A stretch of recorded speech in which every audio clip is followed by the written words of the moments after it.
Welcome to the BLTnT podcast. I'm your host, Matt Loria, serving up real stories of business, life, technology, and transformations. You'll hear from interesting people about big changes from career shifts to life-altering decisions and the innovations that help make it all happen. It's about sharing those light bulb moments, pivot points, challenges overcome, and the journeys that inspire us to think differently.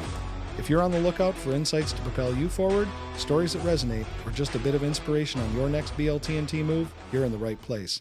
Let's dig in.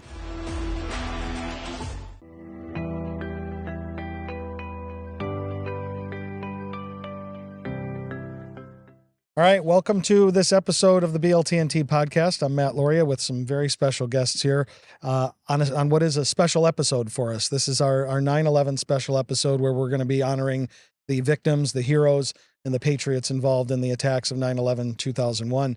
And I'm so happy to have these three gentlemen with me. We've got John Damoose, who's a senator from Michigan, the 37th District. We've got Israel Hernandez, who is a finance fellow, if I will summarize in one way, but who was also in the West Wing that day of the 9/11 attacks at the White House. And then Bob Darling, Lieutenant Colonel, retired U.S. Marine Corps here, who actually has a full professional keynote speech that he's been doing for 15 years, explaining to people what it was like to be inside the president's bunker the day of and days surrounding the 9/11 attacks. So, in the words of Todd Beamer, I think it's apropos. Todd Beamer was the gentleman who helped storm the cockpit on Flight 93. So let's roll. Let's roll. That was the day that changed history for all of us, for sure. And we kind of live in this world of where it was pre 9/11, post 9/11. I know not everybody remembers that feeling, but that loss of innocence that we had after that whole event took place. So would each of you guys just give a little introduction and a little more color of what happened to you, where you were day of 9/11, who you are, all of that sort of stuff, so the audience gets a chance to know you, and then let's dig in on some questions. John, you want to start us off? Sure. Yeah. My name is John Damoose. I'm the state senator for Northern Michigan and the Eastern Upper Peninsula here. And that has nothing to do with my 9/11 story. With the 9/11 story, we came out of a film production background, and we were working on a project to tell the great stories of Arlington National Cemetery, and just so happened to have a meeting in the Pentagon with the Chief of Public Affairs for the Army that morning on 9/11. So we were in the E-ring right on the corridor when it got hit. And it was eye-opening and life-changing, and we learned so much that day. Wow. Yeah, it's incredible. So my name's Israel Hernandez. I live in Harbor Springs, Michigan, a beautiful part of the country. But on 9/11, at that point, I worked at the White House and officed in the West Wing. And yeah, it was a very unique moment, and look forward to talking about it. Great. And, before we go on, I think everybody who watches this podcast will probably notice a slightly different background than what we normally would have. We're actually at the Otis Harbor Springs Hotel, which is in Harbor Springs. We've shot episodes here before in your lounge. Israel's one of the general partners here, and so graciously hosting us on the ground. So, yeah. So thanks for that as well. You're welcome. And I'm Bob Darling, a retired Marine Corps Lieutenant Colonel, and I had the pleasure of serving with the White House Military Office in airlift operations during the attack of 9/11. My background was as an attack helicopter pilot that eventually went to HMX-1, Marine Helicopter Squadron 1, which eventually brought me to the White House. So I was there that day supporting the president's trip to Sarasota, Florida. So Bob and I officed at the White House during the same time. Wow. Which is kind of amazing. A couple hundred yards away? Not even? Not that far.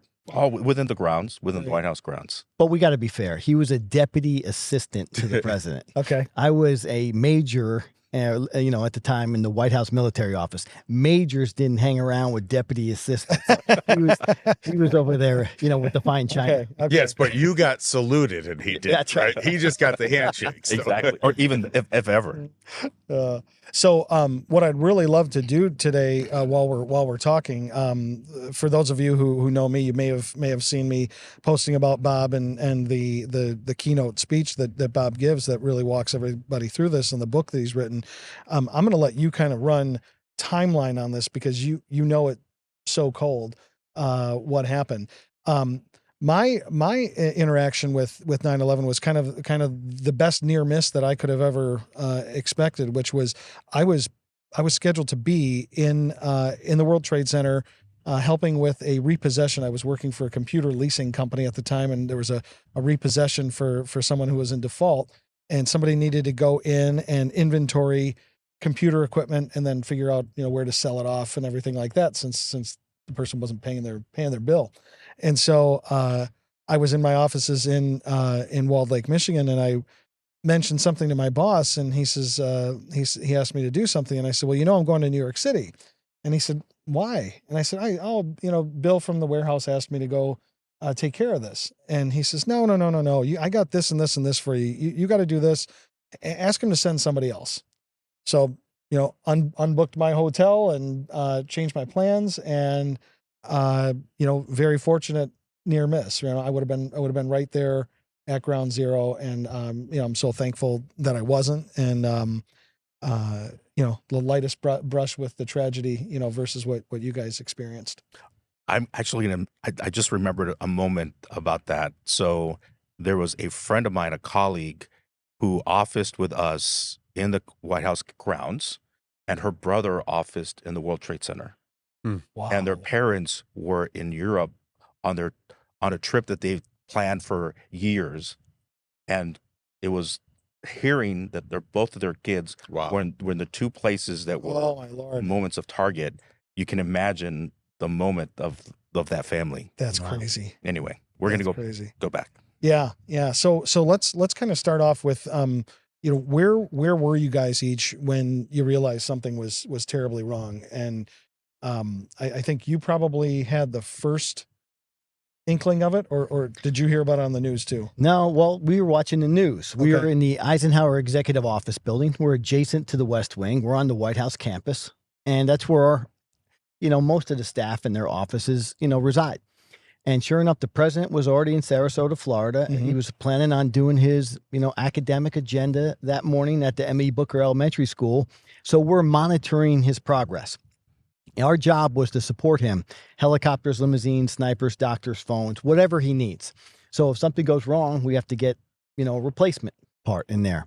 So we're monitoring the president's event, and all of a sudden somebody came running into airlift operations and said, hey, quick, turn on CNN. A small airplane just hit the North Tower of the World Trade Center. Looked up, it was 8:46. It just happened. And all the TVs were going on, and now we're monitoring that event in New York City. Wow. Okay. What about you fellas? I'm going to go back. Just because as we speak, I just think of things. White House Ops is an amazing, impressive group of the most capable of our military. When I worked at the White House, and I had this honor and pleasure of working with the military aides, the White House Ops for trips that the president had to take, the level of experience and attention to detail. Actually, I learned so much from this team. They were so impressive. They were amazing. So it's an honor, really, Bob, to spend time with you, because I worked with your teams all over the world as the president traveled, and even just at the White House, or just to go to Camp David. I mean, such an effort every single time. So anyway, I had to kind of make note of that. So see, when I was telling your wife, Angela, that you are a pretty big deal. See that? She didn't totally believe us. Yeah. Right? When the camera's off, I'll slip that $100 over there. Thank you, Israel. Yeah. So where were you when you realized something was really So wrong? the president was in Florida. Okay. And I worked for the president as a deputy. I officed in the West Wing. My office was on the second floor. Downstairs was where the president office, where the chief of staff office, where Dr. Condi Rice office, where the vice president office. But upstairs were a lot of the deputies, which included at that point Margaret Spellings, Karl Rove, the economic advisor, just Karen Hughes, and I officed there as well. So I was quite honored to have office there. So we always watched the president in these events, because we had to really kind of make sure we will follow through, or just listen to what's going on, if there were any side things that were mentioned or announced. And we too saw the news of the hit, and that was really kind of unusual and peculiar. So we kind of got sidetracked with what's going on. I mean, I don't know if you remember, but there was a dual screen. There was like the president and New York City, and it was on TV. I could see both, and watching him at the school. Yeah, watching him at the school, and then watching the tower get hit, and then the smoke, and then we all saw the second plane hit, and that's kind of when everything changed. But that's where I was. Okay. Yeah, well, we had just we had been filming, oddly enough, in Cuba the week before with a humanitarian organization, and had just arrived in Washington for a series of meetings on a film we wanted to produce, and just found out the night before that our meeting was at the Pentagon. And so we took the metro over there, and I was all excited. I'd never been to the Pentagon before, and we were supposed to meet with the Chief of Public Affairs of the Army, and arrived probably about 10 after 9, and we were up where you had to get your badges and check in and wait for your escort. And I saw all these people running around on cell phones, and I heard them saying things like, well, was it a terrorist attack? What happened? There were 2 planes, and I think the second plane had it was probably about 9:10 we got there. So the second plane had just hit the second tower in New York. And so I called my wife, and I said, so she was sitting in northern Michigan, 8 months pregnant, scared to death here. And I said, what's happening? Somebody just said something about a terrorist attack, and she told me what happened. I said, well, you'll never guess where we're at. We're at the Pentagon. And she said, well, you need to go back to your room. We're staying right in D.C. because there's more planes missing. And I'll never forget, I told her, I said, Margot, this is the safest building on earth. We're just fine. And right then, our escort came and flagged us and started walking us back. And we were in the E-ring. We had when the plane hit, it was just rounding that last corner there. So we heard screams behind us and in front of us because evidently jet fuel, like a flare from the jet fuel, went through one of those cross-cutting corridors. And it was amazing because right afterwards, we turned around and we started walking out, and they. My wife called, and she said, are you guys okay? I see something about smoke at the Pentagon. And this had to be instantaneous. I mean, talk about the power of media. She saw a little scroll, and I said, yeah, we're fine. We're leaving the building. And then right afterwards, they cut off cell phone communication. So it was hours before we could talk to her. But it was literally right as we were leaving the building. Did you hear it? We heard it. Now, you know what? It's funny because we heard it and we felt it more than anything. I mean, because it was like this deep rumble. And it's weird. You're almost...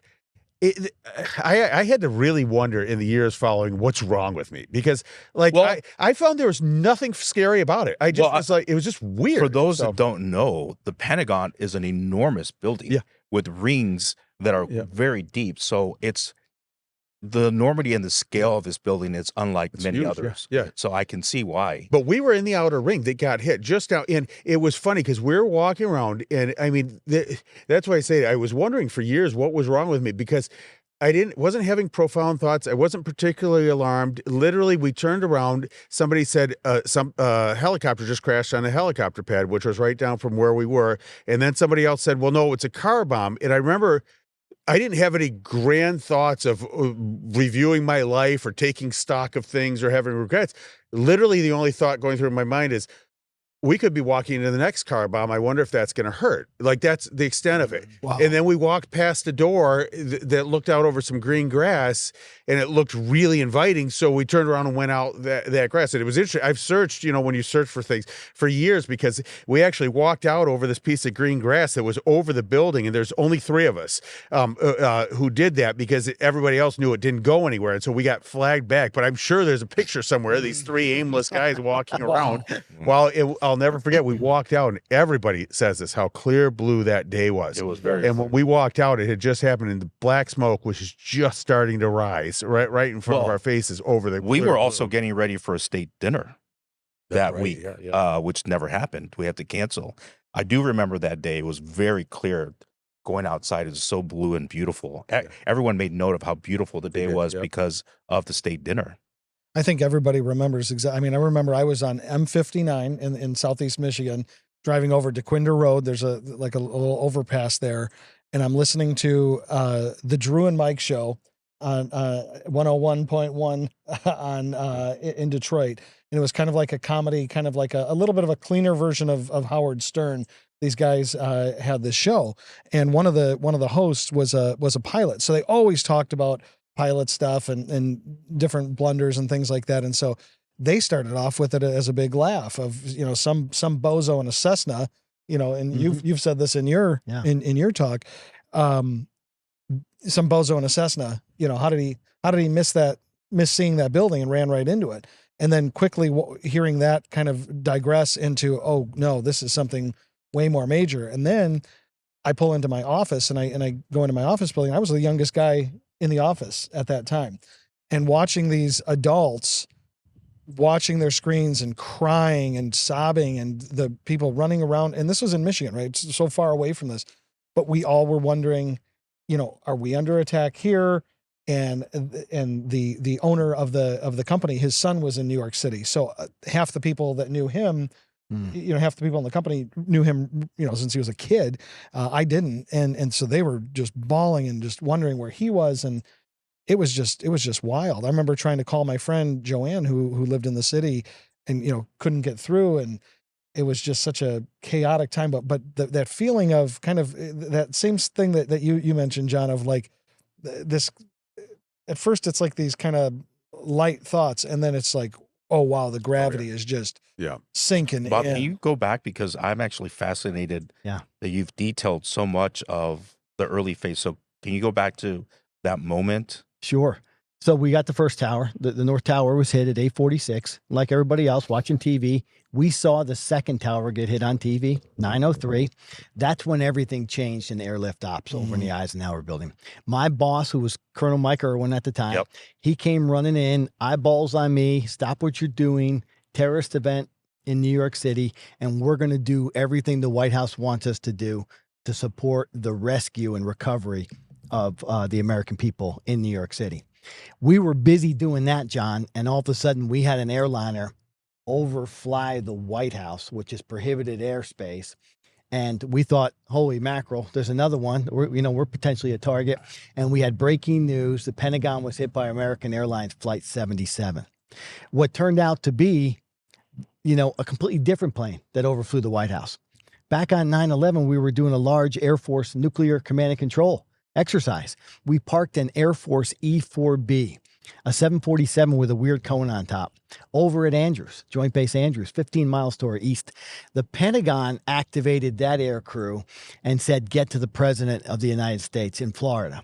So when that 747 took off, they put a laser line to Sarasota, Florida, and it took them left, flying right over the White House, unbeknownst to all of us. No, I didn't hear that. And then that's what got Vice President Cheney. Actually, I remember a noise that was over us. I thought it was the plane that was going to the Pentagon, but I honestly am not going to remember exactly, but I did hear, you never hear a noise above the White House because it's restricted space. I always would remember Marine One landing. You could hear that, the 3 helicopters, but yeah, there was a lot going on that time. But you do remember all those sights and sounds. I mean, I went out. So when we went out there, we stayed there for 45 minutes or so. And I was talking to a man who had been out, like walking down the pathway there, who watched the plane hit. And he said he was like in shock at the size of a huge jet like that at full speed that low. And I mean, but there's all those sight and sound I remember is when we went outside, you are wondering, okay, what else is about to happen? And I thought this would be a great ad for the military, for the Air Force, because all of a sudden there was a military jet circling above us, and I thought to myself, okay, it's done here now. Like no more, nothing else is going to happen here. Just the reassuring to a civilian, how reassuring that was to see one of our military jets up there protecting us. It put all fear aside that something else was about to happen. Yeah, and then for the second time in American history, I remember. The White House was ordered evacuated. So let's go all the way back to the War of 1812. Do you remember the first time? 1814. British are burning down Washington, D.C. Dolly Madison running out the back door. Oh, yeah, of course. With all the art pieces. That's the first time. Yeah. 187 years later, we're evacuating our White House for the second time in history. Jeez. This episode of the BLTnT podcast is sponsored by Auxium, business IT and cybersecurity designed to outsmart chaos. And powered by Juniper Networks. Automate your network with Juniper Networks and the Mist AI platform, the world's first AI-driven wired and wireless network.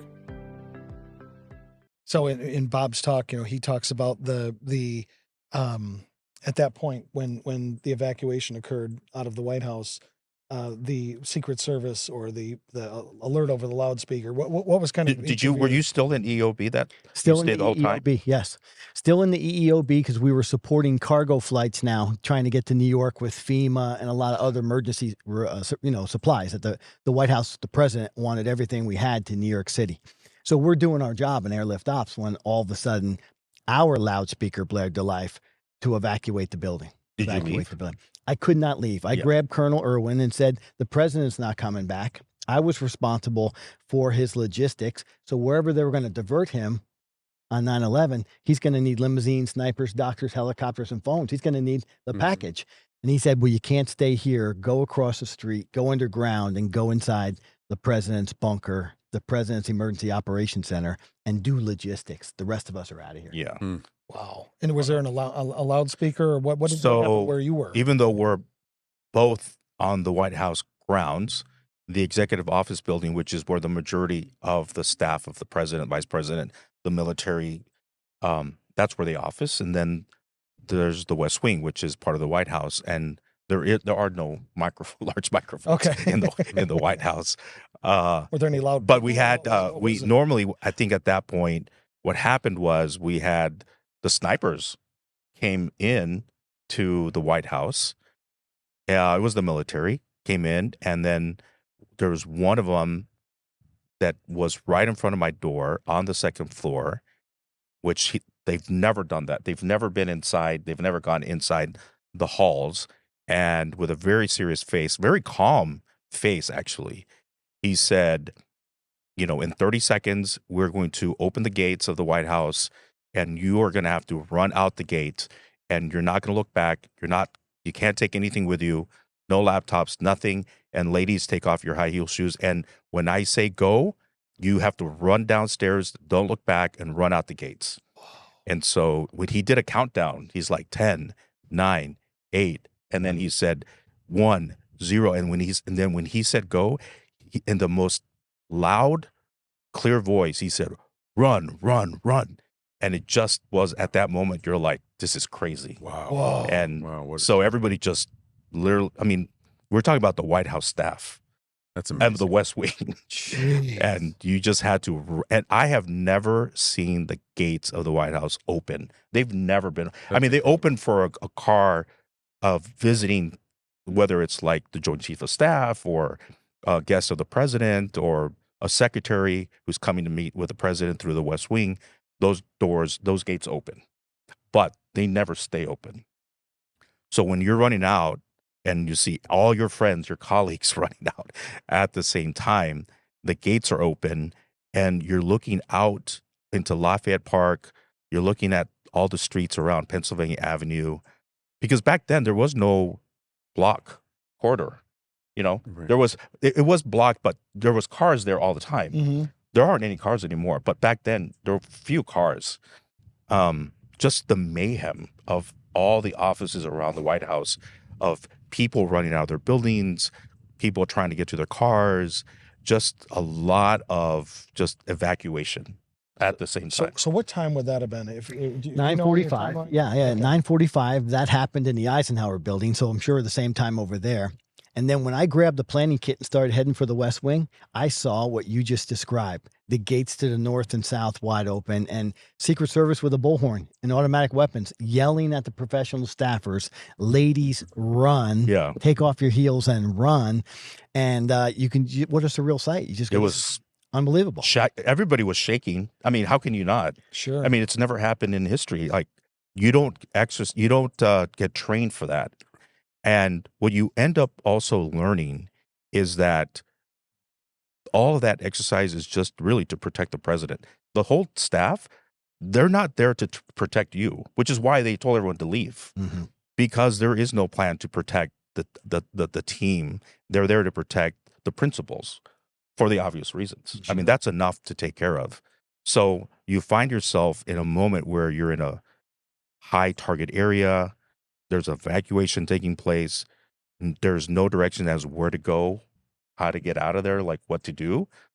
So yeah, it was just a very. Where did you go? So there was a group of us that banded together, and we went to a office. So Anita McBride was the chief of staff to Mrs. Bush at that time. Her husband, Tim McBride, I have known for many, many years, he was the aide to President George W. Bush years back. Okay. I knew where his office was. And so it was Ashley Estes, it was Logan Walters, and there was a few of us that worked in the West Wing that ran out together, and then we went to Tim McBride's office. It was he worked at I think at that point for Daimler Chrysler.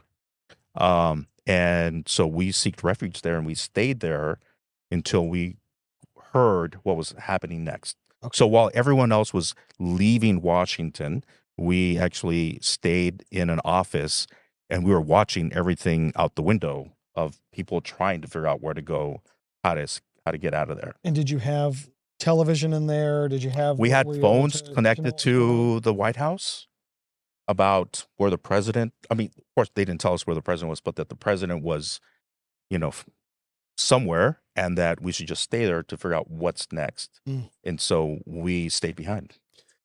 I do remember that, though, with that evacuation, because I don't know if it's just how I think or if it's because of what I do. I tend to notice little things. And one thing I noticed in the Pentagon that was really interesting is that in that moment of crisis there, it's a real leveling thing. We were walking backwards and turned around and started walking out, and a highly decorated military officer turned to me and said, "Are we supposed to go deeper in, meaning deeper into the Pentagon, or are we supposed to go out?" And I said, "I don't know. I've never been here before." But at that moment, we're all just like human beings trying to figure out where we're supposed to go here. That, frankly, is why I was so impressed. And I know you, Bob, have a story, or we're talking about this, but so impressed with the people who don't think like that, like Donald Rumsfeld, for him to think, I'm going to go help.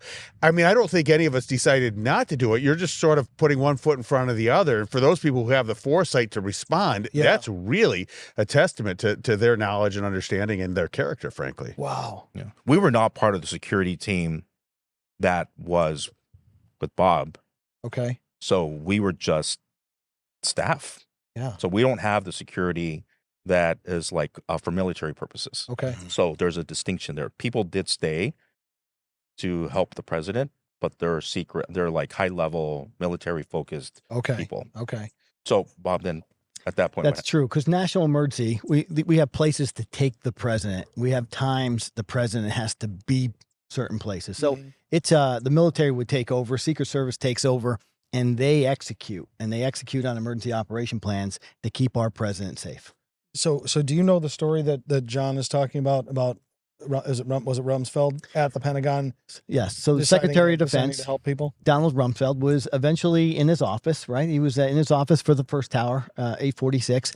And then they entered his office to try to get him to the National Military Command Center, the war room at the Pentagon, at 9:03.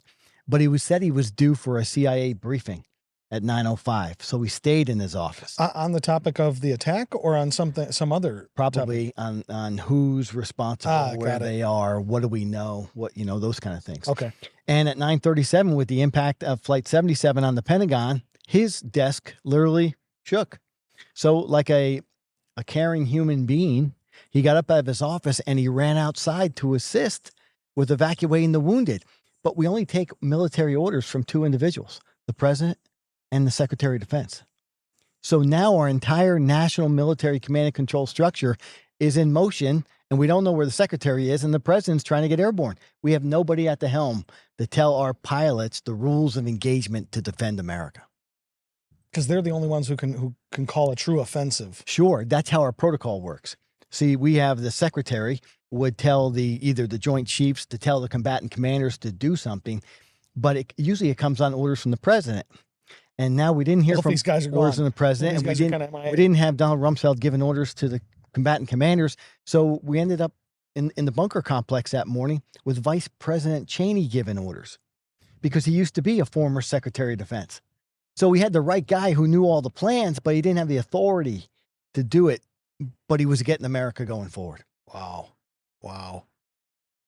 Jeez. So what's next? I'm actually fascinated I know. to hear what's next. There's all the air from outside here just went away. Well, So you got to take it. Let me tell you what's next. Okay, so I'm in the bunker. My first phone call at at 9:52, 7 minutes after the White House was ordered evacuated. It came from the West Wing Situation Room, now calling downstairs. And the gentleman on the other end said, Major, we have another hijacked aircraft 16 miles south of Pittsburgh, inbound Washington, D.C. I turned to share that information with Vice President Cheney's military aide, who was an Air Force major, a colleague of mine, and I was intercepted. There's Vice President Cheney right here, right next to me, going, what do you got?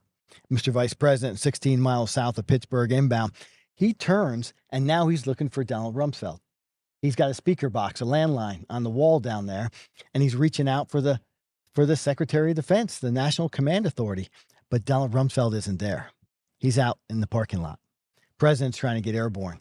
And Vice President Cheney fell into a role of former SecDef, knowing what needed to be done, started ordering the National Military Command Center to get 2 F-15s at Otis Air National Guard Base, Cape Cod. Let me know when they're airborne. And then he said, stand by to shoot this aircraft down. Wow. And we were just like, assumed that he has just assumed the command. He's assumed the command. Wow. And everybody was like, wow. It was like the air got sucked out of the room. And now we're listening to the National Military Command Center repeat that order to Cheyenne Mountain, Colorado, home of NORAD, where they button up the mountain for the first time in our history in anger. And that 4-star calls the Northeast Air Defense Sector, 2-star, and they scramble. They launch those 2 F-15s. Within minutes, we heard they were supersonic over Long Island, New York, heading for, United Flight 93, heading for Shanksville, and they're going 1,500 miles an hour. They can cover 300 miles in 8 minutes. Wow. They're rocking and rolling. And Vice President Cheney said, make sure they know they're weapons free to engage. And no one questioned and said, hey, how about we go back to the regular It was happening command. So fast. Wow. And everybody was just executing to defend America. We did not want that airliner to kill scores of Americans on the ground. Yeah. So I know that eventually you're going to say, hey, tell me something that impacted you. And I can share with you all now, decision-making in crisis and the courage to move to that level of action is unmatched by anybody I've ever met. Vice President Cheney having that courage to say, I'm going to take American lives out of the sky to save more on the ground. But Bob, isn't it true? So, because I got to interview when we did that documentary, we can talk about later, Dick Cheney about this, and I believe it was him who told me that directly. Wasn't there a moment of relief where after the plane went down, where they thought, and he was very sensitive. Did we shoot it down? And was so relieved that we did. Can you tell? Were you there for that? Yeah. So, John, that was the moment. In life, have you ever been caught in a vortex where you're elated that something didn't happen, and yet you're in despair that what did happen took lives? What a sobering moment. So we thought for 30 minutes when we heard over the satellite radios, aircraft down, 60 miles south of Pittsburgh, no survivors. On orders from the vice president, we thought that was it. He turned and said, get me the president on Air Force One. And while we were reaching the president, those same loudspeakers, those same satellite radios blared back to life. The F-15s never fired. It was amazing. American heroes on board. Your Tom Burnett, Todd Beamer. So there we are, elated that we didn't shoot it down, but we have another airliner on the ground. So we were caught between elation and despair in that moment. Was Condi Rice with you? Yes. Yeah. She's a hero. She's amazing. She proved to me that the most vertical chain of command can lay down completely horizontal, and she was willing to do anything to defend America, to do her job, to be the best she could be. She would have gotten me a sandwich if I was hungry, or she was willing to tell the president we need to move, our forces into Europe right now, or, into combat somewhere around the world. She was the most impressive national level asset we had that day. Wow. Yeah, that's what I was going to ask you guys. Is there anybody who stood out, on the positive or negative? And I think maybe I already did ask that once, which you mentioned Rumsfeld and Condi Rice. Anybody else that you guys would say? I think maybe I would just say that while none of us were all there in those private security meetings, I had the honor and benefit of being in meetings before that, and even after that, with Vice President Cheney and Dr. Condoleezza Rice, Secretary Rumsfeld. It's amazing the experience that they brought. They're so calm, their disposition, the way they present things in meetings to the president, the way they outline history, and they come forward with all these different options, and then maybe really for them what they think is the best path forward. I just felt so calm and honored to have seen it for myself.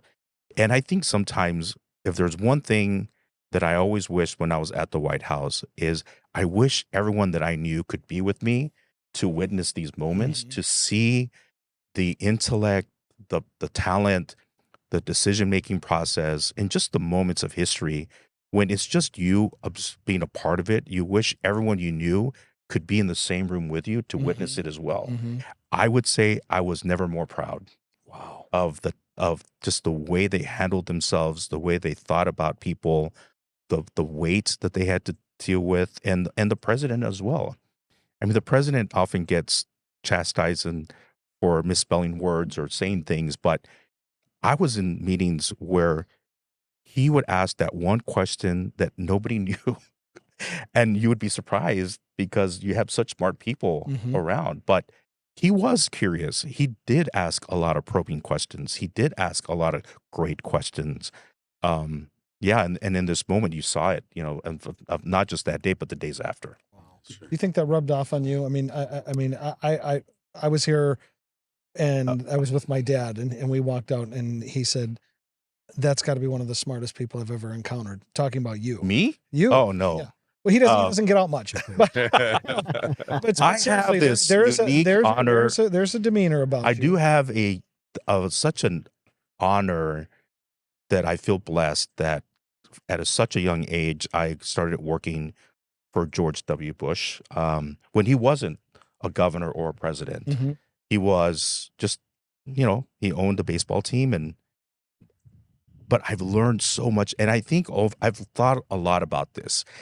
I think moments bring out what's already inside of you. It just exposes whether you can handle it or not.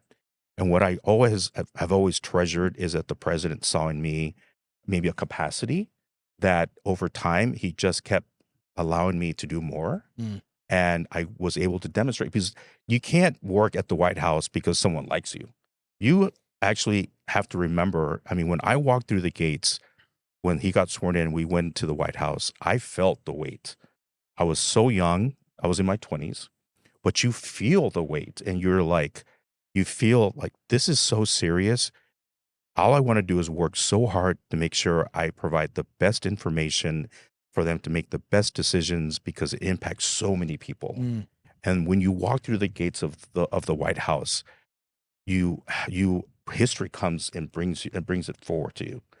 And you then start to see the talent that's around you. And that's why I was honored to work for an administration of so many smart, capable people. So that's why I keep asking Bob all these questions, because I think that moment brings out in people their ability to understand the gravity and then make really good decisions. So I'm going to give it back to Bob. Wow, thanks. And that was really what I took too, is the courage to make crisis leadership type decisions. It's one thing when we have time and I can go, John, what do you think? Israel, how about you? Over to you, Matt. All right, here's what we're going to do. But when people's lives are at stake and seconds are counting down and there's no one around, can you cross the action line? Can you make it happen? And that's what we saw. And right or wrong, authority or no authority, everyone in that room would have followed Vice President Cheney up the highest hill. He was moving America forward. He was defending the homeland. He was getting our military, doing what they needed to do to stop these terrorists from succeeding in crashing these airliners into national landmarks. I remember that day George W. Bush became a personal hero of mine on that day. And, he got so much accolades, as he should have, when he went up to New York and stood there at the site of the towers and said, we're not going to stand for this. But it's often overlooked, the courage and the character and the self-control it must have taken when he was speaking in front of that school group and somebody whispered in his ear, Mr. President, the country's under attack. And you look at his face, and I mean, he didn't just go berserk. He didn't want to scare those children. But can you imagine what's running through his mind? And he ended it early, but he ended it appropriately and left without doing. I thought, what character it takes to do that. I mean, that moment, I think, is one of the best moments in American history. Of it, right? The thoughtfulness, He could have just said, this is more important than, the attacks are more important than this school. Yeah. I got to jump. But to take a few minutes and end that properly and to care for those kids who are right there, I mean, that's a real sensitive thinker who would do that. I was very impressed by that. That was Andy Card who mentioned it to the president. He must have had some trust, though, in his team, though, too, to be able to behave like that and not think, I have to be the only one that can react so fast to this, that he had to have had some trust. Right? I would say the president had so much trust in his team. I mean, here you have Andy Card, a very experienced statesman. You have Condoleezza Rice, Rumsfeld. I mean, just go down the list. Yeah. It's an A-team in many ways. It's kind of amazing. But when you walked out of the Pentagon, where did you go? So we stood out there for about 45 minutes or so watching this go on. It was amazing because all these people have all these conspiracy ideas. There were pieces of the plane that blew out all over the place. I was standing by a little chunk of the plane. And again, your adrenaline's so high that you're not really thinking clearly on this. So I looked down and there was a loose bolt sitting there, and I thought, wow, this is a piece of history now. As terrible as it is to admit that, I thought, I'm going to take that bolt with me. And I thought, no, we're flying home tomorrow. And I thought maybe there was a bomb on board, and so I shouldn't take this. It was a stupid train of thought. I mean, it was later in the day when I saw the towers come down and I really contemplated how many people just died. It was devastating, and you just felt like you were going to throw up. But when your adrenaline's that high, so we stayed there for a little while. Then we said we were going to go. We were with a three-star general who was accompanying us, and he was staying up at Fort Myers, just past Arlington Cemetery there. And so we decided we'd walk back there. And I'll never forget the woman who was our escort said, "Okay, I'm going to need your badges back." I'm like, "Okay, why did I give it back to her?" I mean, it said it's September 11th, 2001. I mean, that just would have been interesting to have for that. But we walked away, and I remember we were walking back, and Fort Myers is elevated too. Yeah, it's elevated. Down. And it was a ways away. And when we were walking, I remember we heard some giant noise, and the general turned to me and he said, "That's not good." And I think it was when part of the building collapsed.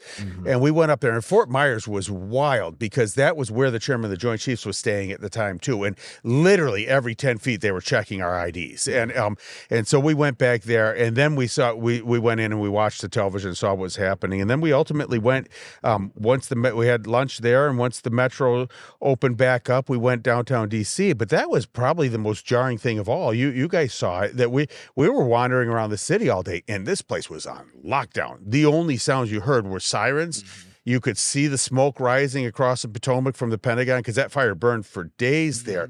But we were staying just a block and a half away from the White House at the Army Navy Club there on 17th and I. So we were real close. Close to the White House. Real close. And so there was a perimeter set up around it. It was just unnerving seeing that. But then, I mean, the sights and sounds I'll never forget. I remember watching them take down lower the flag above the Treasury building. I remember watching the helicopter with the president on it when he returned to the White House. I mean, this was just literally like being in the Twilight Zone. We'd never seen anything like it. So John, you were there to make a different film. Yeah. Right. And then they ended up ultimately, they hired you to make a memorial for the Pentagon. It was wild. The documentary. So we ended up 5 years later making this film, sort of telling the great stories about Arlington National Cemetery. I mean, this is our national treasure. These are the people who have paid the price for our freedom, and it's all right there on display. And so doing that film, we worked with Chairman of the Joint Chiefs of Staff, Richard Myers, General Myers, just a great, great man. And he didn't even realize we were at the Pentagon that day, but he got really involved with the building of the Pentagon 9/11 Memorial as they were building that and opening up. And he recommended us to the Pentagon Memorial people to produce the film on it. And I'll never forget the call. I got a call saying, "John, General Myers asked me, recommended that I reach out to you. We're talking about doing a film to be released and to coincide with the dedication of the Pentagon 9/11 Memorial. Would you have any interest?" And I said, not only would I have any interest, I feel like it's my duty because we were there that day and they had no idea. And so coming full circle, we ended up getting to know all these families who lost their, I could tell you ask them, we're 25 years almost out. I guarantee it's like yesterday to all these people, and telling the story of the memorial and the families who were lost. And it became real personal for us, not just because of 9/11, but because of working with the Pentagon Memorial. Wow. I've been hearing a lot lately about the knock. When an employee knocks on your office door and says, "Got a minute?" and you immediately know it's some sort of IT incident. But Oxium IT can help. Whether you're having a problem, need consulting, an upgrade, or a managed IT approach, they focus on preventing cyber attacks and proactive solutions that deliver results. My friend Matt Loria and everyone at Oxium are ready to help before or after you get the knock.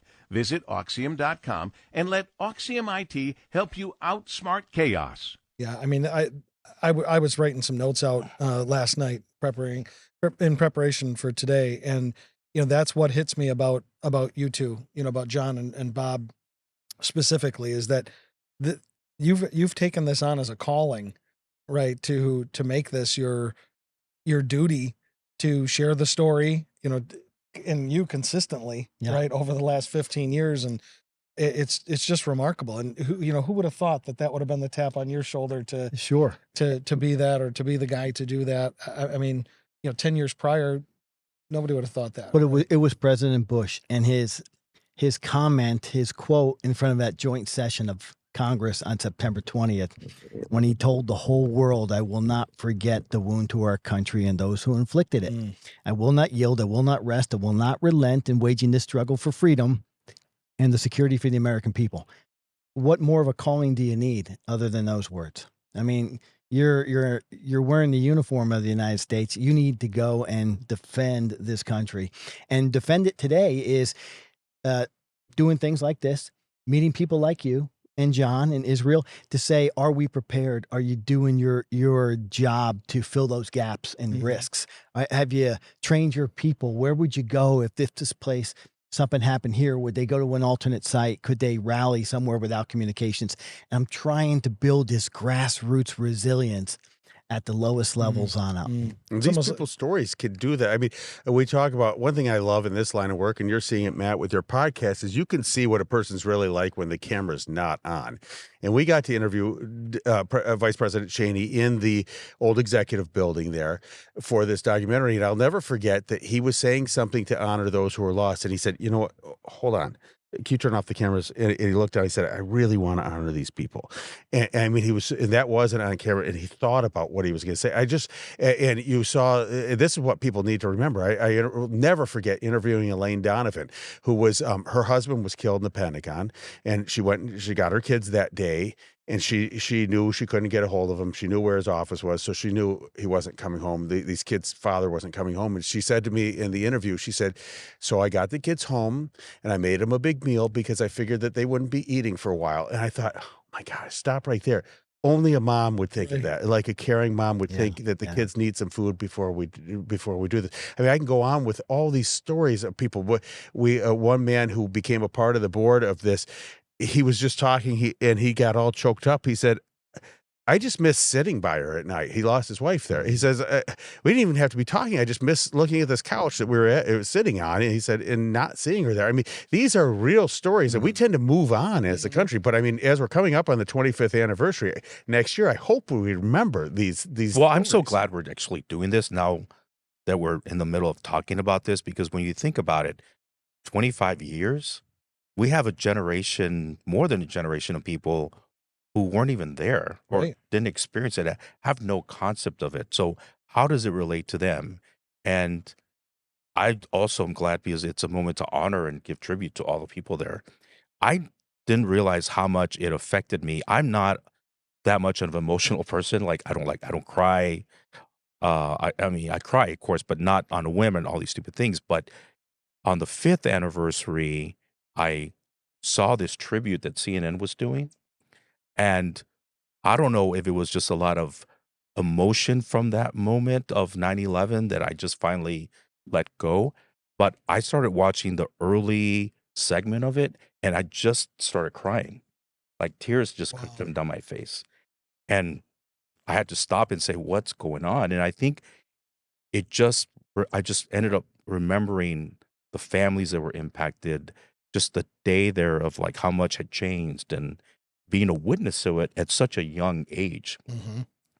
Yeah, it was amazing how much it touched me. So having these podcasts, having a moment of tribute, remembering the people that it impacted, or just trying to figure out, how can we learn from a moment like this is actually a great thing. Yeah, thank you. When you talk about the emotion, we went to New York City for my wife's best friend for her 50th birthday. We surprised her and met the other couple there, and her husband's a lot more organized than I am, so he was setting up different tours and things like that, and they had a tour set up to go to the 9/11 tour, okay, the Ground Zero tour, and we didn't sign up for it at first. We signed up last minute, and we ended up going. We weren't with them, so it was just the two of us. And that I could not believe the impact that had. And I think every American should have to go, it should be required for school to be able to have to go to that, because the tour is put on, it's a walking tour put on by survivors. That's who's walking you through this. So they got a little speaker on them and they're talking to their little microphone. And at first you just think this is kind of hokey, right? And then they explain, I was there. This is where I was. That's the building that I was in, or that's the building that used to be there. I was in that and had to run out of it, or whatever their story is. And the buildup that I had going through that, walking to and going to then seeing the pools and everything, and seeing the placards, on the fire station of the whole fire station that was all killed because they were the first ones in. That was the 1010 house. Yeah. Yeah. I just stood at those pools and just sobbed and sobbed and sobbed. Couldn't believe it. Yeah.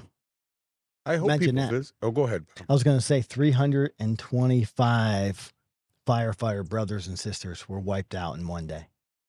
We lost 59, I believe, was the number of Port Authority police officers one day, 1 hour and 45 minutes gone. So, yeah, it just knocked the earth off its axis. And those are guys though that are trained to be, brave, right? You had people who were just trained to be punching stuff in a computer, and look at the fear and the terror that was caused there. And there was a line, I was watching John's documentary and talking about what terrorism really is. Do you remember the line and talking about terrorism and what terrorists really are doing and how they affect the people that are free the most? That's right. Right. Could you? Well, I can't remember that. I remember the point we were making of what the intent of terrorism is. Which line are you talking about? It was that terrorists terrorize and free people are the most vulnerable. That was the note That's right. that I took. And That's right. And I thought about that and I'm like, because here we are, we're free, we're whistling Dixie, right? The people in Russia or China, they know that there's something draconian over their head. Well, right? for sure, yeah. Or if you're walking around Israel and you see, automatic weapons everywhere, you kind of know you're living in a little different place. You're right. I mean, from a logistic standpoint, we are more vulnerable because we choose to allow ourselves to be more vulnerable so we can live life to its fullest. I mean, if we're in beautiful Harbor Springs, Michigan right now, there are ways we could make ourselves more secure, but that's not what America's all about. And we take on this risk. And I think it makes the terrorists know this. They know that they can disrupt our life. And the point of terrorism, you guys would know, Bob would know it better than both of you would with your background, isn't just to kill those immediate people. It's to cause chaos and fear and break down our entire system. Absolutely. Here, that's the goal of terrorism, is to magnify those murders into something that radically changes because people don't like that we live like this. And so it's amazing. But I want to say something about those memorials, because Bob was just mentioning this, and it's important. And you were saying this. People need to go see these, and they need to take the time and just lock in on a name or two and wonder about that person. And you could probably search those people out, and just that in and of itself is a tribute. And it's important that we do that. I saw this in New York. I had never been to the World Trade Center Memorial until last year, and I wanted to go see it. So we went out there and saw it, and I just happened to be browsing names, and I saw Dave Lachek. I'm like, boom, all of a sudden, like, my heart literally skipped a beat, because Jim Lachek was the one who was the head of the Pentagon Memorial. And I hadn't talked to Jim in probably 12 or 13 years. We just ended up losing contact. And I didn't even know if his cell phone was the same, but I just texted him just in case. I said, Jim, I'm I'm seeing your brother, thinking about you and your brother right now. I just saw his name at the World Trade Center Memorial. And I said, I'm praying for you guys. And he wrote back and he said, thanks for remembering him. I mean, this is really important stuff for people to do this. And we need to wonder about these people who are lost. Well, I think, I mean, when you hear things on the news about how much it costs to move the president from here to there, or you hear about how much they invested in this documentary or this memorial, in front of the Pentagon, and it's these multi-millions of dollars, or the World Trade Center, right? We're letting this piece of real estate just sit empty with these big pools. I mean, you could look at that from a business perspective, or even just from just being judgmental, and you could say, "Oh, that's silly." And I say, "Go there." I dare you to walk away thinking that that's silly. Yeah, absolutely. Boy, that's powerful. Those fountains. It's powerful stuff. It's wild. It's hollowed ground. But Bob, I'm going to keep coming back to you because we're not done with the day. No, that's for sure. Okay, Yeah. we're like at 10:45, and we still have a whole day. So can you go back, because I'm remembering these moments that you were helping lead, where I was still in DC waiting to figure out what's next, because we were in an office waiting, still in contact with Andy Card, Chief of Staff, with the president on the plane. We don't know where, but what's going on? So we just got past Flight 93. President's now on board Air Force One. He's heading west. Continuity of presidencies in effect. We're separating the president from the vice president. And he decides, they decide to take him west. When all of a sudden, we're down there again, and this time Secret Service call in and go, we got an unidentified aircraft 8 miles out, low and fast, heading for the White House. So I turned, Mr. Vice President, we got another bogey. We call it a bogey because we don't know what it is. If it's a bad guy, we'll elevate him to bandit. So we're using the term bogey. And he's coming right at us. He turns to the wall, calls Donald Rumsfeld on the speakerphone, who is in the National Military Command Center. He goes, hey, Don, we got a bogey. It's 6 miles out, low and fast, inbound. Do we have an asset that can take a shot at this guy? An F-15, an F-16, F-18, a fighter over Washington, D.C. And he goes, we're checking. We don't have it yet. We're checking. And then all of a sudden, we're counting down 4, 3. And he goes, Don, he starts yelling, Don, I'll authorize an over-the-horizon shot. No visual confirmation required. If you can lock onto him from Baltimore, shoot him. And I said, Mr. Vice President, 2 miles. He goes, stop counting. If the Secret Service can't deal with it on the roof, everyone stand by for impact. Wow. I put my hands in the console in front of me. Couldn't believe it. The world's greatest military superpower didn't have a response. When all of a sudden the loudspeakers blared to life, that's not a bogey. That's an Army medevac helicopter carrying 6 Army doctors from Fort Belvoir, 10 miles to our south, to the Pentagon, not talking on the right frequency. Oh, gosh. Think about this crew. They took off. We got lives to save, burn victims to the Pentagon. And the protocol is when you're 5 miles outside of Washington, D.C., you call Reagan National Airport for permission to enter the airspace. Reagan National evacuated with the flyover of Flight 77, so no one called them back. They can see the Pentagon burning. We got 6 doctors on board. Let's go. And they decided, let's get low and fast, and hopefully nobody notices.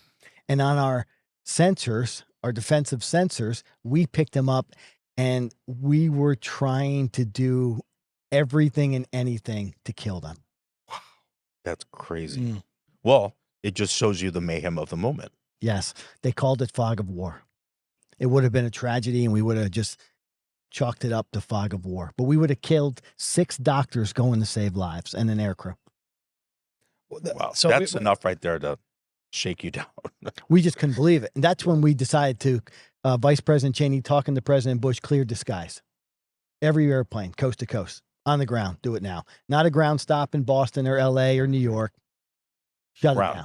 So let's ask this, though. So you mentioned the word mayhem. In my notes, when Bob called it fog of war, he talks about all these, a couple of near misses, right? And so I'm calling them like the miracles in the mayhem. So we have the medevac copter not getting shot down. Correct. We have that the rumble over the White House was the was the funny looking big airplane. 747. Yep, going over the White House, heading down towards the president. It wasn't Flight 93. It wasn't Flight 77. It wasn't Flight 77. I'm sorry.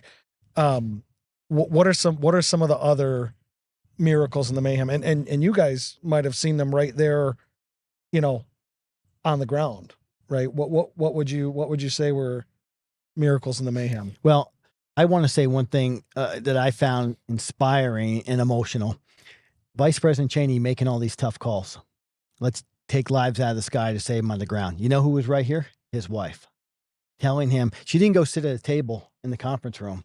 She stood right next to him, telling him in his ear, you keep doing it. You do what you know is right. You make the tough call. And you can see him pulling inspiration from her. And she was like, you keep going. This is important. You're saving lives. And he did it. And he stayed in the game, but she would not leave his side. That's great. You were never going to peel him away from her on that Powerful. day. Wow. And then what happened? Well, you love all these Only because I was there. I mean, I was waiting to hear, and they kept saying, stay there, don't leave, stay in D.C. Meanwhile, everyone in D.C. is evacuated. You have cars that were just parked, not even parked, they were just left on the street. So you were being told differently than what the rest of the general public was being told evacuate, and you were being told stay? To really, what we didn't know what was next.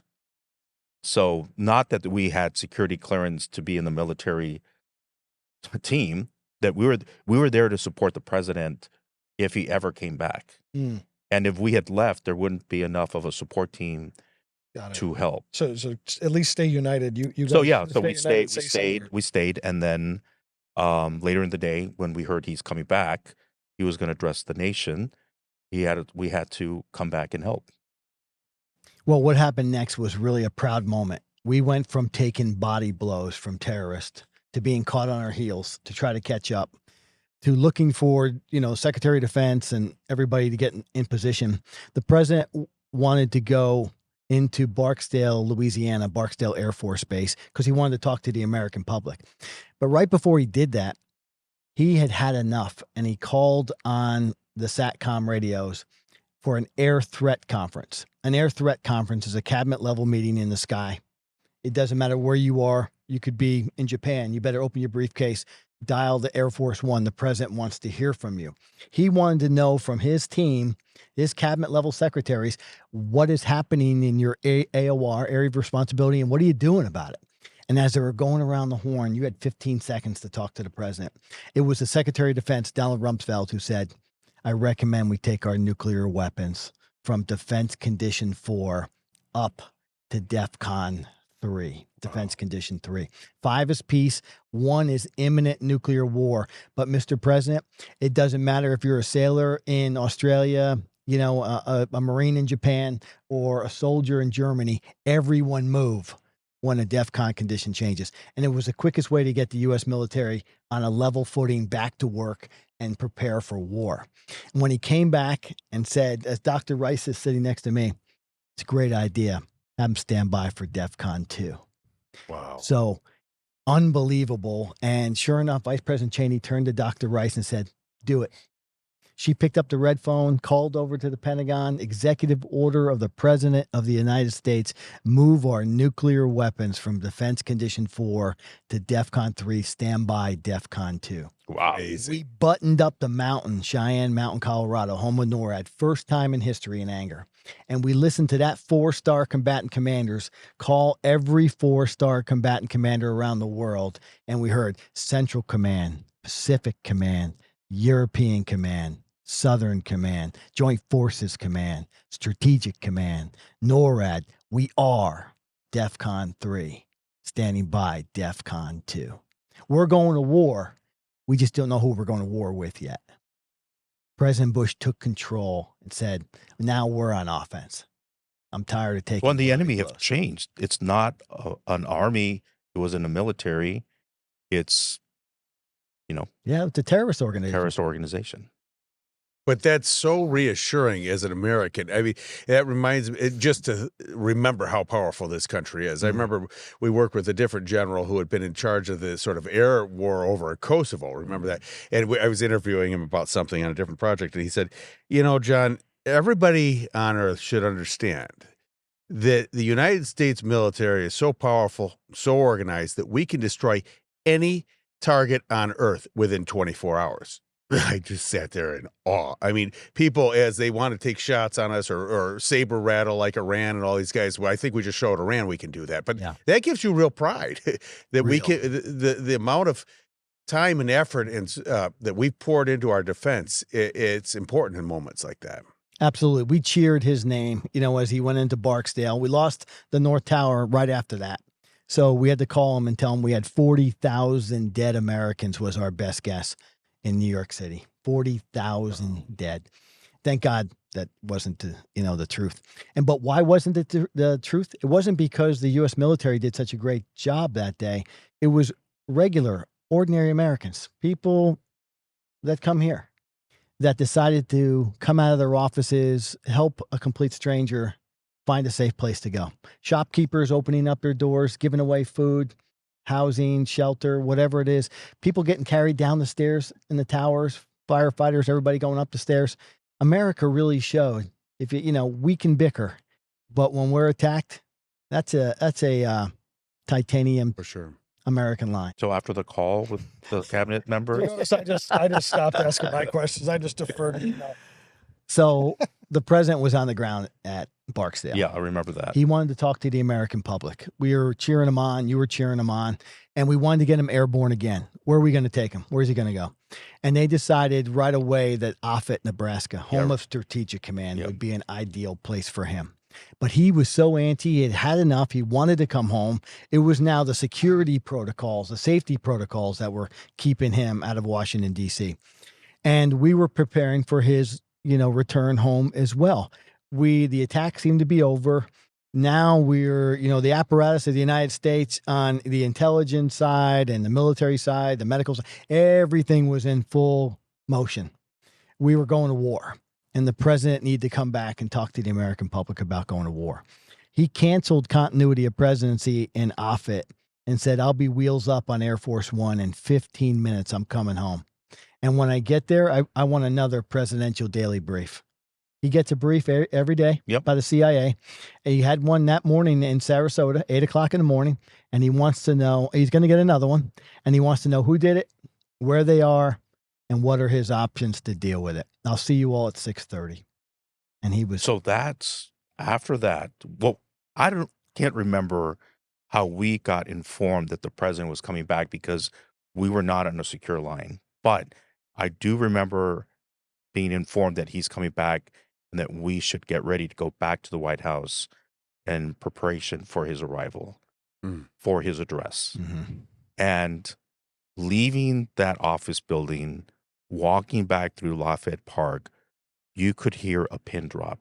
There was nobody around except military protecting the outer perimeter of the White House. And it felt like it was a movie set. How could we be in Washington, D.C. with cars parked, left open in the middle of the street, military protecting the grounds around the White House, not a soul in sight, as quiet as it can be in Washington, and walking back thinking, this is so unreal. Mm-hmm. It's so surreal. It was a very crazy moment. How proud were we all watching the president enter that Oval Office and tell our country that freedom's going to be defended? Yep. Buckle up. Well, everyone, I'm sure, when you think back, was trying to figure out what is going on, like what's happening. So to have the president come back and speak to everyone, it was a great decision. Yeah. When I met you, Israel, I was so enamored really with your past, but the people that I've been telling are my heroes, Vice President Dick Cheney and the National Security Advisor, you're personal friends with. Oh, yeah.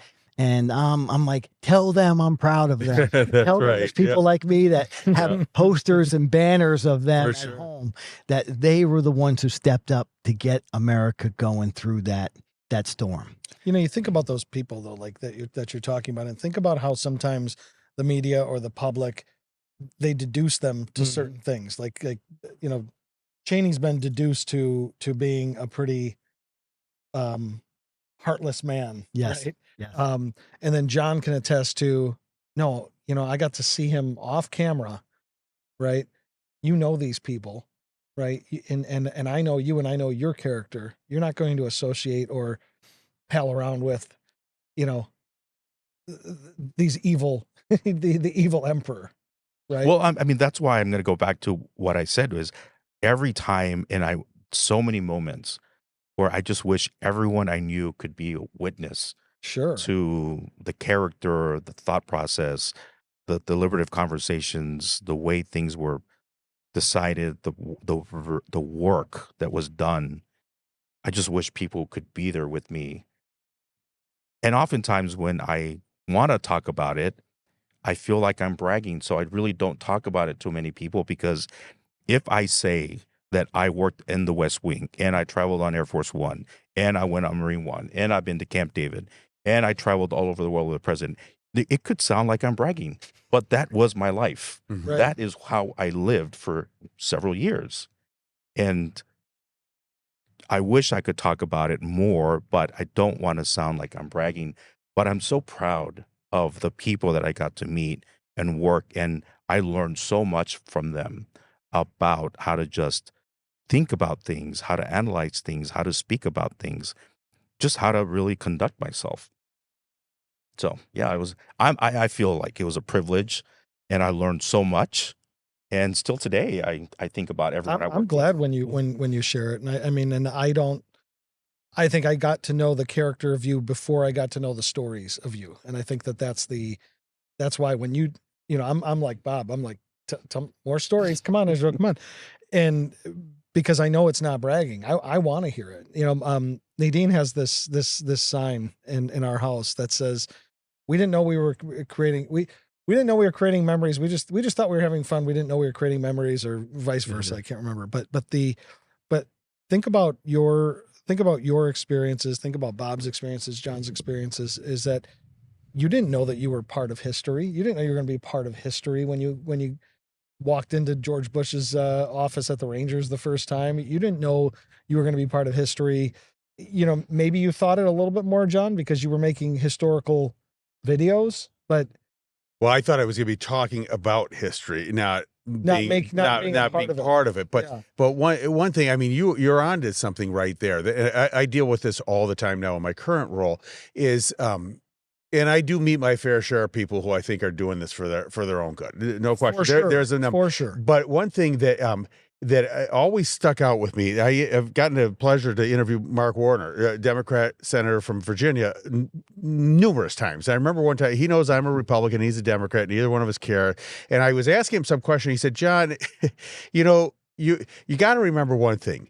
Most of the people come here just really want to do a good job. Mm-hmm. I'm like, that's the most simple statement you could ever imagine, but it's absolutely true. And I mean, politics is a blood sport right now. And I remember, let's not forget that how horrible people were to George W. Bush by the end of his term. They just hated his guts and everything about him. But the point is, these are good people who are stepping up, trying to do the best they can in an inexact science. And they're surrounded by all kinds of people who've foregone other opportunities because they think they can make a contribution to our country. And so, I mean, I think things like 9/11 and hearing these great stories of just people who are on the ground trying to do the right thing should remind us all to take a deep breath and let's give some of these guys a break. I don't care if they're Democrats, Republicans, or whatever. There's a lot of people who are sacrificing a lot trying to make this country work. Mm-hmm. But what about are the ones that are showboating and that are there for these other reasons? Are they polluting the whole the whole thing? You know what? So we can do a whole nother podcast on this because I've been shocked by some of what's going on.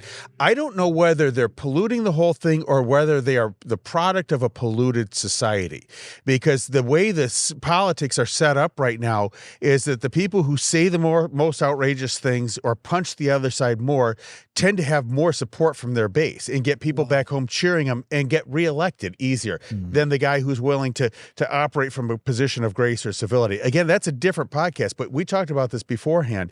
That's not a different podcast is what happened after 9/11 and how, I actually designed a whole thing and we couldn't get it off the ground to produce another documentary, which was called The Flags of September 12th.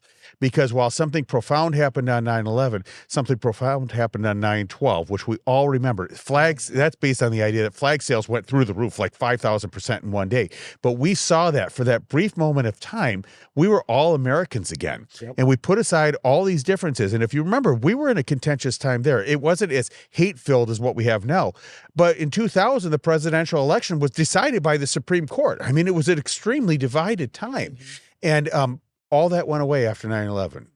Now we've all gone back to our own corners and we're punching each other again. Right. But why do we have to wait for something like that? You mentioned this earlier, to bring us together. There's so much that we have in common here, and it's just wrong to be fighting at each other's throats all the time. It blows my mind because we know so much about human psychology, right? And so we know what's happening here, right? And the economists are even talking about it that one of the things that could shake us away from having the next great depression or whatever, based on a few different factors that they're predicting in the 2030s, is a great war that unites us and helps to fix some of the monetary policy and fixes the attitudes and brings us back together and unites us. And it's like, if we already know that, how about we do it differently? How about we just do it without the occurrence of having to create a war or having to create catastrophe beforehand. And it blows my mind that we're not smart enough as a society or united enough. And maybe that's where, I know leadership is where it's got to start. It's got to start at the top. Well, I think we have an opportunity, and we need to start with a resounding call that we're done with this division. And I think we've got a great opportunity. Next year is the 25th anniversary of 9/11, and it's the 250th anniversary of our country. And I think that might be a good time to issue this clarion call to stop. Let's come together again, and let's vow to never be broken up again like we have been over the past, and to stop the forces which are pulling apart. And let's do it this time without it requiring a Great Depression or a great war to bring that to pass. So let me ask this as a guy who understands commerce and as a guy who understands human behavior from the military level. You've got a smirk on your face about this one, and you don't look convinced that that's going to happen. So would you guys speak into that a little bit? I'll let Bob go first. You always do that. But listen, America's great because we're competitive, because we like to win. We boil everything down in our young youth sports to business school, to professional sports, to business. Everything is about winning over the competition, overcoming adversity, getting to the next level, growing, exiting, making money in this capitalistic society. It's very difficult to say, I know you want to win, but why don't we all just take a breather and come back to the center. The thing is, we don't have to give that up to make what you're want us to be possible. We got to find something to rally behind that we're not competing for, we're competing to protect. And the 250th anniversary of this great country of ours, we can potentially rally around the flag. We just might have common ground, but we're never going to give up our sports. We're never going to give up winning and losing. But the nature of the competition has changed, I think, over the past several decades. I hear it all the time from people who've been involved in politics that it didn't just used to be like this. It was never like this. Yeah, you may have disagreements, but you didn't hate this guy and want to see him disappear from the planet Earth. It's so vindictive now. It's so vindictive. But I think also what I've also learned being in government is that government is reactive in nature. There's very few times that government has been a proactive voice. It does require, that's kind of when we find leaders who actually step up and find these moments of clarity where we come to recognize by those words, man or woman, because I think I'm a huge fan of Dr. Condoleezza Rice and the way she speaks of who we are as a nation. But it's also Steve Hadley, who was a national security advisor after Condoleezza Rice, who was is an amazing person. Or it could be someone who is a mayor today or a governor or a business person who can just bring back a sense of why it matters and why we should pay attention. But I also, having been in government, I just see government's very reactive. Something has to happen for it to recognize it has to change. And so I'm not going to look to government for that. I'm going to look for voices within our country, wherever they may be. And it may be a surprise of who that is. But we have seen it in history. I think it might be you.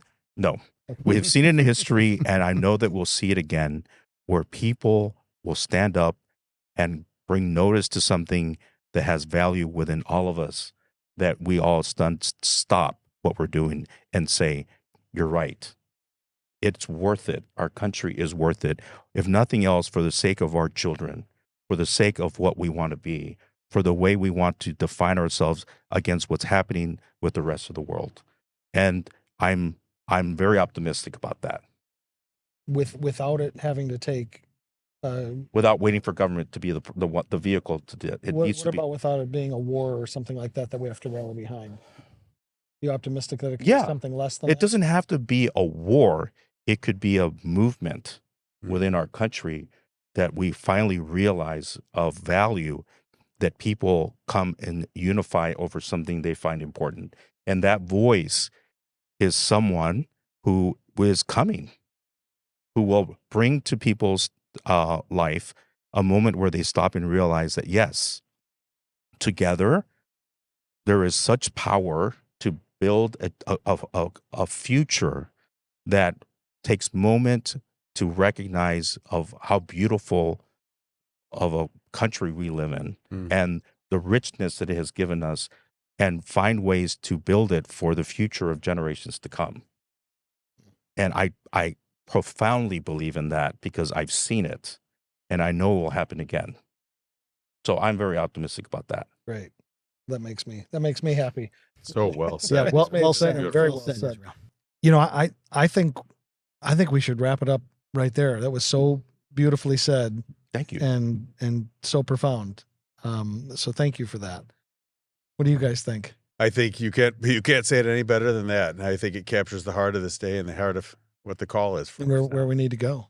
You know, from your young early 20s, you were saying you've been at the right hand of power. You're 15 feet away from the epicenter, and you've seen it all, and you've seen the good in people and the decision making, and what a perspective you had in your life around the seat of power. Yeah, how lucky am I? How lucky are you? John, thank you. And oh, of course. Matt, thank you. But Bob, I just need to stop and just tell everyone that having worked there and seen all the different levels of power and experience, I just want to say thank you, because I know your job and what you did. And as I said earlier, I'm such in awe to be here with you, and just want to say thank you for all that you did, because at a moment of uncertainty, you brought such clarity. You knew exactly what had to be done. You worked in team and on behalf of the American people. And yeah, it's an honor. Well, just to be here with you. Thank you. And I feel the same about you and Senator John Damoose over there. Thank you. Thank you all. Thank you, Matt. You're welcome for bringing this team together. You're welcome. And I think we should also maybe stop and remember the families and all those impacted who today live thinking about a life that was cut short. And I hope people today stop and realize that maybe you should use this time to spend time with your family, maybe do the things you love to do, and maybe go help someone else in need. You know, real quick, when you mentioned that, I couldn't help but think back. Somebody asked me about that day, and I picked up slugs that morning. Slugs, we have this HOV, the high occupancy vehicle. You can take strangers. Oh, yeah. In DC. You can take up 2 strangers. You got 3 in the vehicle. You don't have to pay the toll. I never made eye contact with those two ladies in my car as I dropped them off at the Pentagon that morning. And I thought about them. Did they survive? One of the changes I made to my life is to stop and make eye contact with everybody you meet. Because you never know if you're ever going to see them again. No. Wow. And they were in my car, and I appreciated those bodies so I could use the HOV, but I didn't take the time to actually make eye contact with them. Well, hopefully, I mean, I'm so happy, Matt, that you're doing this too. And maybe we take Israel's words there and Bob's words there and do something this September 11th. You know, I always find myself, I just sort of don't want to do a lot on that day. I don't want to be around people. You know, it's not like an overly sad day. It's just, and I think everybody should have at least a few moments of discomfort that day to remember what happened. You know, don't just go about your normal life. Yeah, that's nice. I agree. Yeah, I agree.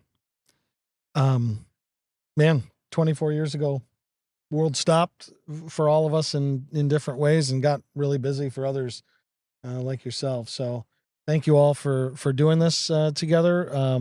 It was a great conversation, and I think we should pick it up again, and we could probably go into the days after.